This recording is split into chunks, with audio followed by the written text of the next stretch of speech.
Olá pessoal, bem-vindo ao Bioquímica de Forma Fácil. Eu sou Fábio, professor e biomédico. Resolvi montar essa página aqui para trazer um pouco mais de conteúdo teórico aí para vocês relacionado à bioquímica e visto que eu também coloco muito conteúdo prático lá no Instagram. Mas no final eu vou misturar tudo, né, em um só bolo e trazer um pouco de prática para cá e um pouco de teórica para lá também, tá bom? Vamos lá ao seguinte, na aula passada eu falei sobre metabolismo da bilirrubina. Essa é uma continuação direta da outra aula lá. Então, se você não assistiu, possivelmente vai estar aparecendo aqui a indicação dela. Então, assista ela e depois volte para essa aula aqui, tá bom? Vamos lá, vamos para a nossa aula. Vamos deixar de enrolação e vamos para a nossa aula. Bom, pessoal, como eu falei para vocês na aula passada, nós temos lá a bilirrubina, que ela vai ser formada a partir da destruição da hemácia, né? E nós temos a bilirrubina indireta, que vai ser aquela que vai ser formada ali antes de chegar no fígado, então ela vai ser formada e vai ser encaminhada lá para o fígado. E nós temos a bilirrubina direta, que é aquela que vai ser a conversão de bilirrubina indireta, que vai acontecer lá no fígado. Aquela bilirrubina direta vai fazer parte da bile, vai ser secretada lá no intestino e eliminada posteriormente. Agora a pergunta é a seguinte, o que acontece se esse metabolismo aí da bilirrubina não funciona de forma corretamente? Alguma coisa trava a via e vai aumentar a bilirrubina. Como é que isso ocorre e o que vai se apresentar ali, geralmente, na clínica dos pacientes? Deixar de enrolação, primeiramente, a gente tem que saber o valor de referência da bilirrubina quando a gente fala de clínica, né? Porque você está lá no laboratório, você tem que ter uma direção, tá?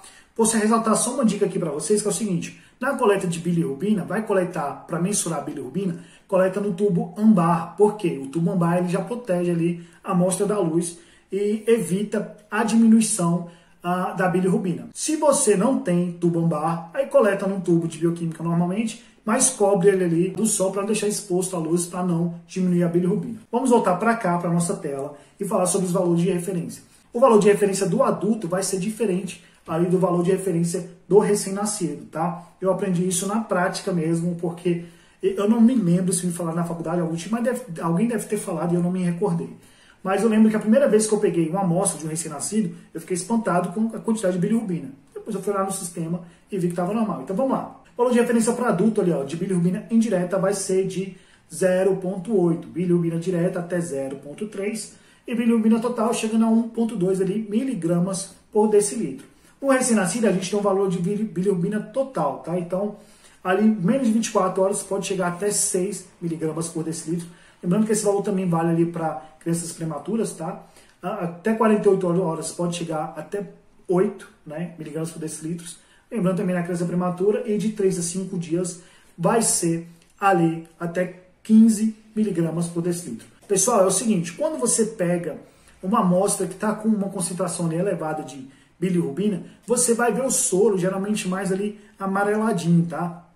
O que é normal pelo excesso de bilirrubina. Então, na criança, pelo fato dela ter uma bilirrubina mais aumentada ali em relação ao adulto, isso mesmo porque o próprio órgão ali da criança ainda não está bem desenvolvido, então ela não consegue fazer esse trabalho de uma forma mais bem feita. Então, a criança ela vai ter a chamada icterícia do recém-nascido, que é esse amarelamento da pele devido ao aumento ali da bilirrubina. Como eu falei, a bilirrubina dá essa coloração aí amarelada.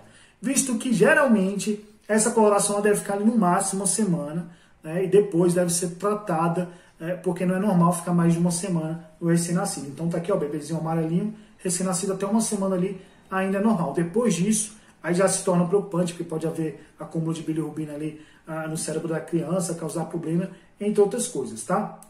Então vamos falar aqui sobre a fisiopatologia. Existem 3 classificações para o aumento de bilirrubina. Pode ser um aumento pré-hepático, pode ser um aumento hepático ou um aumento por causa pós-hepática, tá? Então, são essas 3 classificações.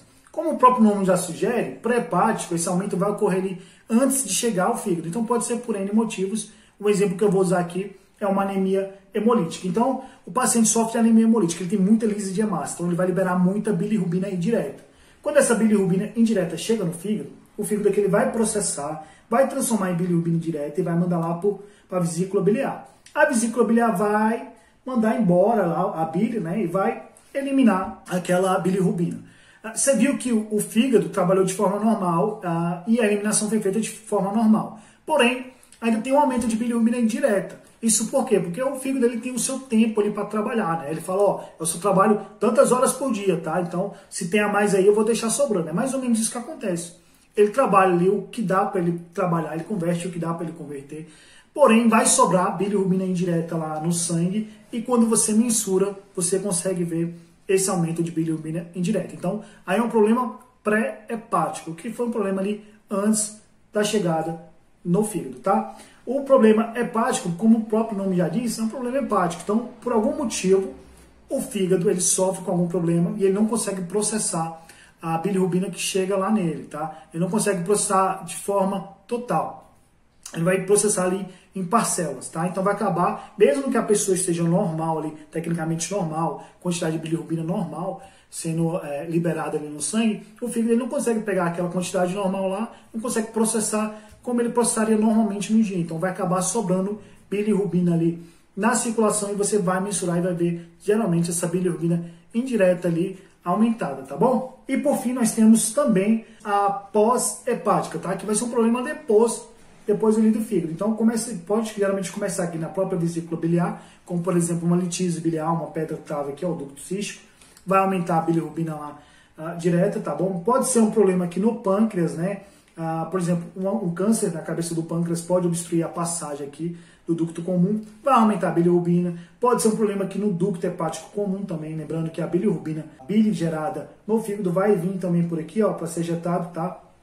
Então, possa ser que aqui, ó, tem uma obstrução também, então vai ser um problema depois do fígado. O fígado ele consegue receber aquela bilirrubina direta, consegue processar, transformar em bilirrubina direta, fazer a bile, só que no momento de ejetar, jogar ali pelos ductos ali, algum motivo, por algum problema, houve uma obstrução ali do ducto e não conseguimos fazer essa eliminação da bile, tá bom? Então, essa é a fisiopatologia. Ela pode se apresentar de modo pré-hepático, modo hepático e modo pós-hepático. Tem até um esquema aqui para vocês, ó. Né?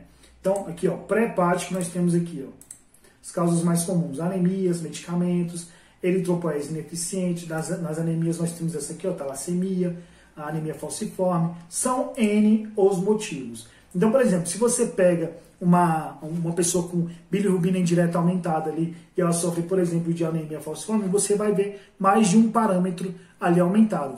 Além de você ver a bilirrubina indireta aumentada, você vai ver um hemograma ali alterado, tá bom?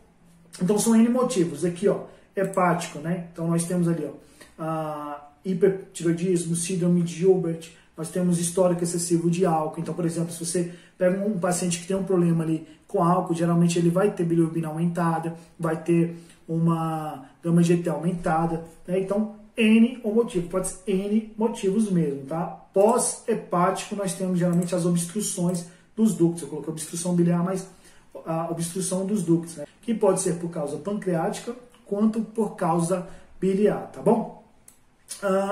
Manifestação clínica, geralmente como você vai ver isso, né? Então eu coloquei aqui a manifestação clínica.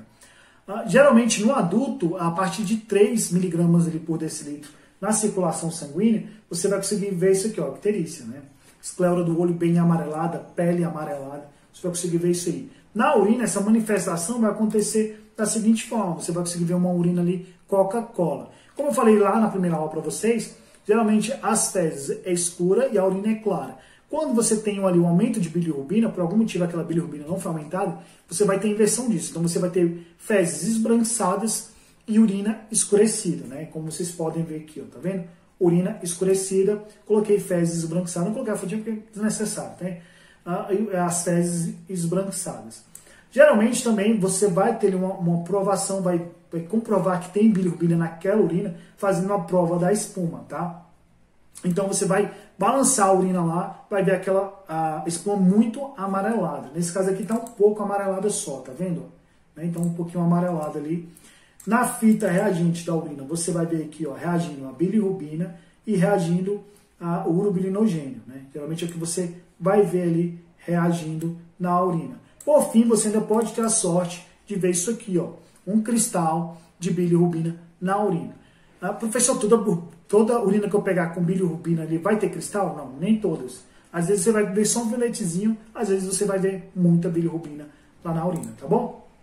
Bom, Tá chegando aqui no final, praticamente no final da nossa aula. Eu queria só ressaltar mais um pontinho para vocês aqui, ó. A alteração laboratorial, tá? Deixar bem aqui, ó, acho que fica bom para vocês darem uma olhada. Então, como eu sempre falo no Instagram, cada caso é um caso, tá? Então vai depender ali do nível de alteração do paciente, né? Então, geralmente o mais comum, esse é os casos mais brandos. Você vai ver ali, ó, no pré-hepático, você vai ver um hemograma alterado, um pouco acentuado, né? Dependendo do tipo de anemia que o paciente sofra, uma bilirrubina indireta aumentada, o PCR alterado. Tem outros exames também, mas isso aqui é o mais comum, geralmente quando você pega uma alteração de bilirrubina, tá? Hepático, você vai ver bilirrubina indireta alterada, aumento de TGO, TGP, a famosa ALT e AST, hemograma alterado, PCR alterado. No pós-hepático, a gente vai ver aqui, ó, bilirrubina direta aumentada. Lembrando que a bilirrubina indireta chegou no fígado, o fígado processou aquela bilirrubina e transformou direta. E por algum motivo, obstrução lá nos canalículos lá, e a gente vai ter um aumento aqui da bilirrubina direta, tá bom? Geralmente pode também ter aumento ali de lipase, amilase, visto que a maioria das vezes vai ser uma obstrução devido a um problema de pancreatite aguda, a maioria das vezes, tá? Nem sempre vai ser isso, mas a maioria das vezes sim. Pode ter aumento ali também, ó, de glicemia, né? Então, se tem um problema no pâncreas, não produz insulina, então não consegue captar aquela glicose, então pode ter aumento ali de glicemia, o hemograma alterado e PCR.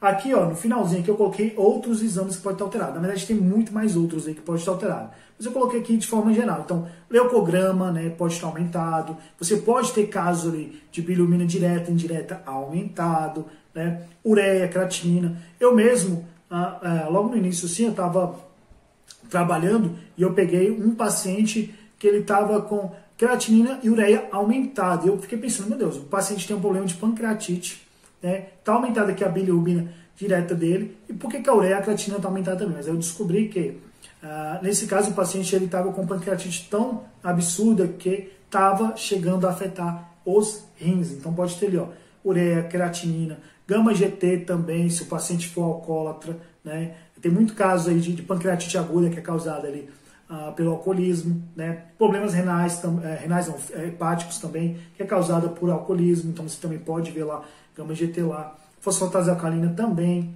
Então são N motivos que vai aumentar. Vai depender muito do nível de patologia daquele paciente. Então uma dica que eu dou para vocês é prestar atenção na clínica do paciente, perguntar se possível, verificar visualmente a aparência daquele paciente, se ele está amarelado ou não. Às vezes conversar com o médico para ver qual a suspeita do médico. Então tudo isso influencia no momento de você analisar, ter uma certeza ali do exame daquele paciente, do que está, aquele valor que está representado lá na análise, e poder liberar de uma forma bem mais confiante, tá bom? Pessoal, essa foi a nossa aula. Eu espero que vocês tenham gostado dessa aula de bilirrubina. Eu vou aguardar vocês em uma próxima aula. Curta, comenta, compartilhe. Deixe aqui embaixo nos comentários a dúvida de vocês. Me mande perguntar no Instagram, que eu estou sempre respondendo. Eu aguardo vocês em uma próxima aula. E é isso. Fui. Um abraço a todos.